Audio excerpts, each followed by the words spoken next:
Sweaty science. Whew, Martine, it is getting hot out there.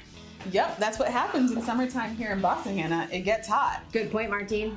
I guess I forgot just how hot it can get here in the summer. I don't know about you, Martine, but when it gets hot out, I get pretty sweaty. You know, Hannah, it's a good thing that you sweat when it's hot out. Good thing?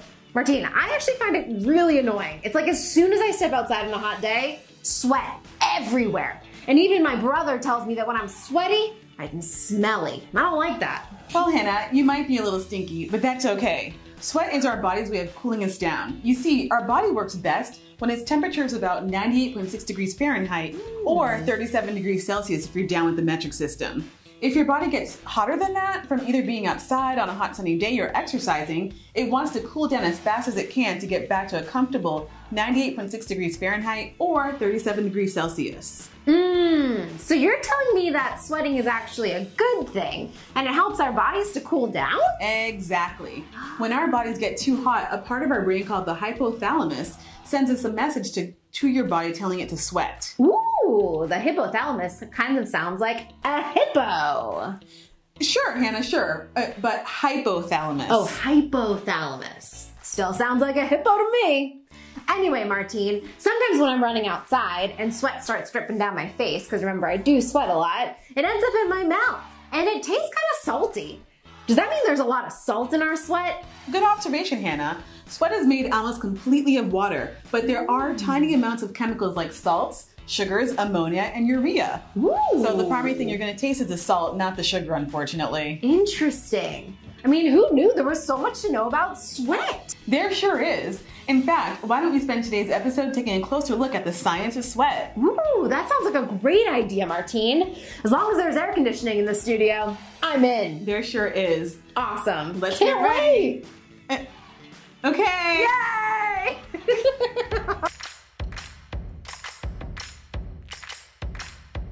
Hannah, sweat leaves your skin through tiny holes called pores. When sweat hits the air makes it evaporate. Wait, what, Martine? Evaporate. Evaporate means a liquid turning into a gas. For example, have you ever seen a puddle on a sidewalk after a rainstorm? Of course. I love splashing around in puddles, especially in my rain boots. They're super cute. They're like polka dots, but they also have hearts and stars, and they're purple. That sounds really pretty. That's nice. Yeah. Well, have you ever noticed the next day that the puddle was gone? Yeah, of course. It's because of the little squirrels. What? The little squirrels. They're really thirsty, so they take their straws and they go to the puddles and they slurp them all up. That's why they're gone the next day. That is a really interesting, funny thing to picture. So that's one take. The other thing might be instead of squirrels with straws that make puddles disappear, it's evaporation. Oh, that's that word again, evaporation. Yes, the liquid rainwater starts to heat up from the sun and it turns into gas. We also call the gas form of water, water vapor. Oh, cool. So it's not the little squirrels, it's evaporation that's causing the water to go away. That would be really interesting if it were. Yeah. So, Hannah, I have a cool experiment that shows us evaporation in action. For this experiment, we're gonna need 2 identical sized jars, food coloring, optional but helpful, And fun. a permanent marker, aluminum foil, and some water. I also brought us chopsticks because when I use food coloring, sometimes it needs a little mix to dissolve in the water. Okay, let's do it. Yeah. So first we're gonna measure out 1 cup of water and put it in each jar. We've already done that piece to kind of speed things along. We're so speedy. Next, we're gonna add 1 to 2 drops of food coloring to each jar. Can we make this jar red and this jar blue? Absolutely. Let's do it. Do you wanna do the red one? I'll do the blue one? Yeah. All right. So just 1 to 2 drops. Don't get hype. 1, 2.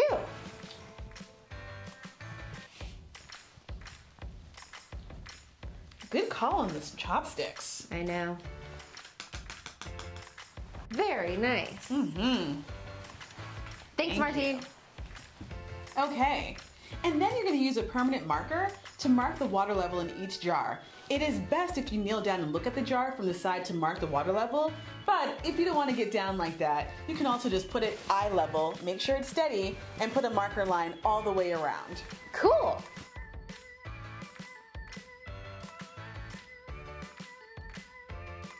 Nice job, Martine. Thanks, Hannah. Do you want to do the other one? Nope. Okay.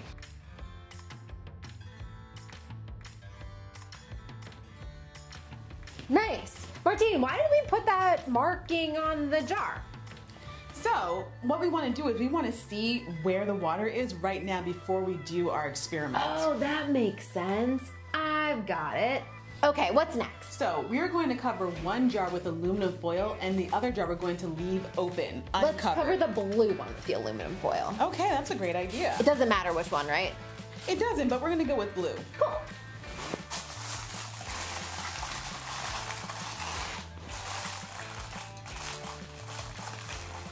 Okay, so next we're gonna place both jars in a sunny spot and check back on them every, few days or so, observing the water level in each jar. Oh, so we're gonna see like how the water compares to the line that we drew. Exactly. Ah, very cool. But wait, Martine?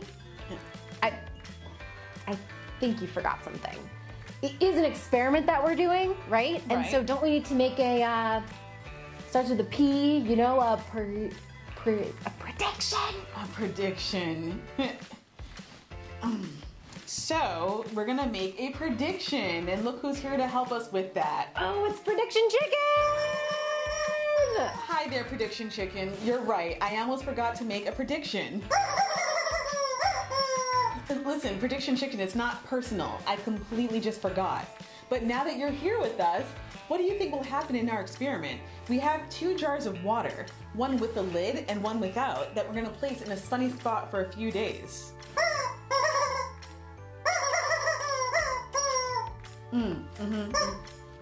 I got all of that, so that's very interesting. So you think the one without a lid will have less water in it after a few days with the jar with the lid. Why do you think that, Prediction Chicken?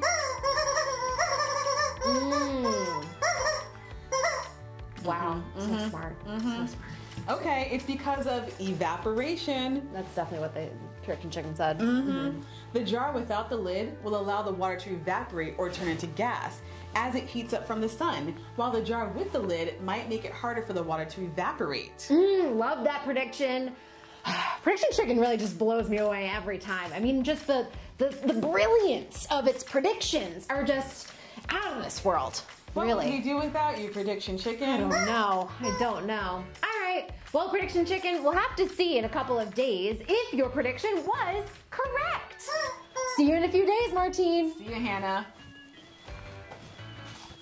Welcome back. Hey. How was your week away, Martine? It was good. I did some traveling, saw some things I Wow. can never forget. I did see a couple squirrels. Were they slurping up puddles, Martine? They were running on the fence. Okay. It's terrifying. All right. Well, it has been actually a few weeks. We kind of forgot about our jars, but it's now time to check back in on them. Martine, this was the jar that we covered with our lid. And this was the jar that we left uncovered. Both of them were in a sunny spot for a few weeks. What do you think? Hannah, wow. Look at this. It looks like the jar without a lid has a lot less water than the one with the lid. Yeah, the one with the lid almost has the same amount of water as the very beginning, while the one without the lid has lost so much water. Wow, that must be because the jar without the lid allowed the water to evaporate as it heated up. The jar with the lid stopped the water from leaving. As the water heated up, it turned into water vapor, a gas. The gas rose up, but when it hit the lid, it cooled down and turned back into a water, a liquid. The water then trickled down and the whole cycle started again. Sounds a lot like the water cycle. If you want to learn more about the water cycle, check out our first episode.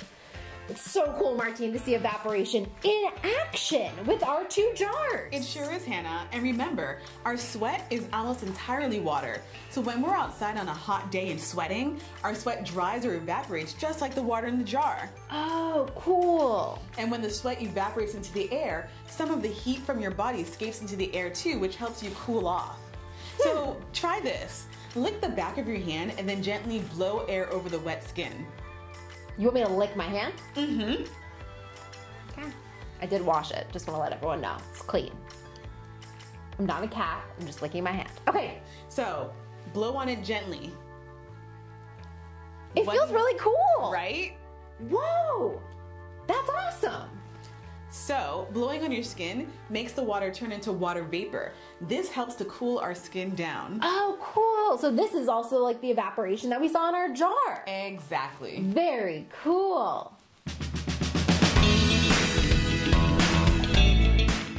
Hi everyone, my name's Madison and I'm a scientist at Pfizer.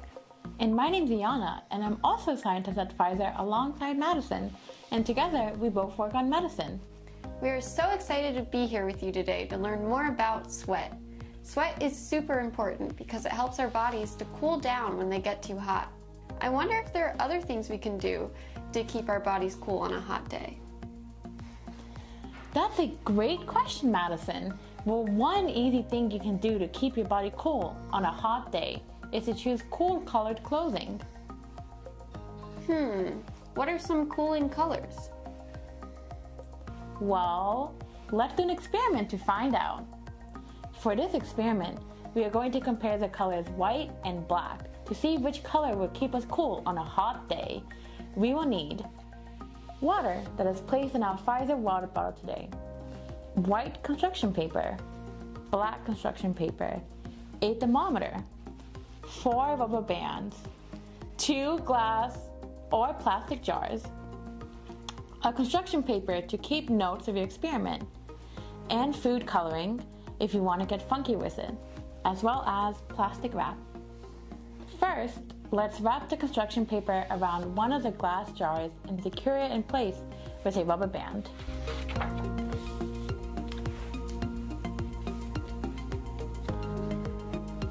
Next, we're going to wrap the black construction paper around the second jar and secure it in the same fashion with a rubber band. Now we're going to fill both glasses with about 3/4 full of water.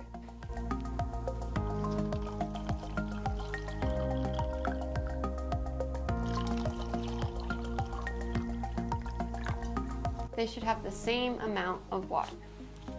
Next, we will take the temperatures of both the white jar and the black jar and write it down in our note construction paper. Make sure to place the thermometer on the red side down.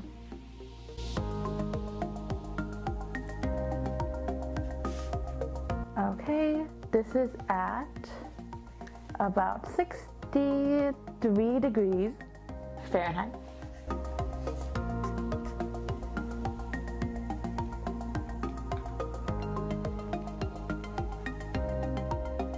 This one is also at 63 degrees Fahrenheit. Now take out the thermometer and now cover each jar with a cling wrap and secure it with a rubber band if necessary. Put both glasses in direct sunlight for at least 5 hours. You can place them under a lamp if it's not a sunny day. While our glasses are in the sunlight, let's make a prediction. Madison, do you think the water in the white glass or the black glass will be hotter? Well, I think the water in the black glass will be hotter because sometimes on a really hot summer day, when I'm walking outside in bare feet, I've noticed that the dark concrete sidewalks are a lot hotter than the lighter colored sidewalks. This might mean that darker colors get hotter than lighter colors when placed in the sunlight. That's a great prediction, Madison. Let's check back in a few hours and see if you are correct. Okay, so our jars have been in the sunlight for 5 hours and we are ready to measure the temperature. Remove the plastic cling wrap and the rubber band and take temperatures of both the white and black jars and record them on the same sheet from earlier.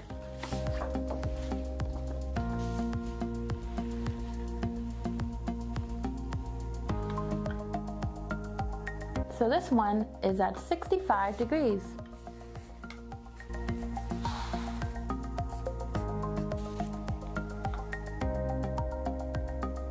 And the black jar is at 70 degrees Fahrenheit.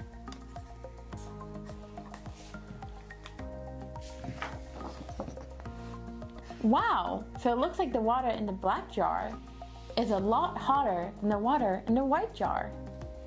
That's because the black paper absorbed more of the heat energy from the sun's rays. To absorb means to take in or soak up energy. So that must mean that if you want to stay cool on a hot day, it's probably best to wear lighter colors like white, since darker colors will absorb more heat. That's right. Well, thanks for learning with us today, young scientists. We had so much fun. See you soon. Until next time, bye. Whew. Martine, it's great to hear that sweat does help to cool our bodies down, but it sure does smell bad. Yes, it does, Hannah. But that's actually not the sweat that smells bad, but the bacteria on your skin combined with the sweat that causes the bad smell. Interesting. Body odor happens when bacteria on our skin comes into contact with sweat. Our skin is naturally covered in bacteria. When we sweat, the water, salt, and fat mixed with this bacteria can cause odor. That odor can be good, bad, or have no smell at all. In my case, has a pretty bad smell, but that's okay. That is okay, because there's some good news here. Oftentimes, the bad smell is easy to get rid of. The easiest way to eliminate body odor is by taking a bath or a shower with soap, which will remove the bacteria from your skin. You can also use deodorant, which will help repel the bacteria that cause odor. Ooh, that sounds awesome, Martine, because I do love a good bubble bath. Now I'm gonna keep taking bubble baths to make sure I smell beautiful. Thank you, we appreciate it. Anytime. All right, Martine, I'm hoping that sweat can really come through for me and keep me cool, because I'm about to go for a run. Okay. All right, Hannah. So you go and have a great run. I will. Stay cool, Martine. You too, Hannah. Thanks. Stay cool, scientists. All right, young scientists, thank you for joining us for today's episode. See you next time on SCFG Live. This episode is brought to you by Pfizer, who is proud to support Science Club for Girls as part of its commitment to equity and to inspiring the next generation of women scientists and researchers. Pfizer, breakthroughs that change patients' lives. Science Club for Girls Live. Let's all take one deep dive into the world of science, technology, engineering, and math. Get your safety goggles, 'cause we're making things explode. Science is so fun, so let's take it on the road. Meet a young scientist just like you and learn all about what they do.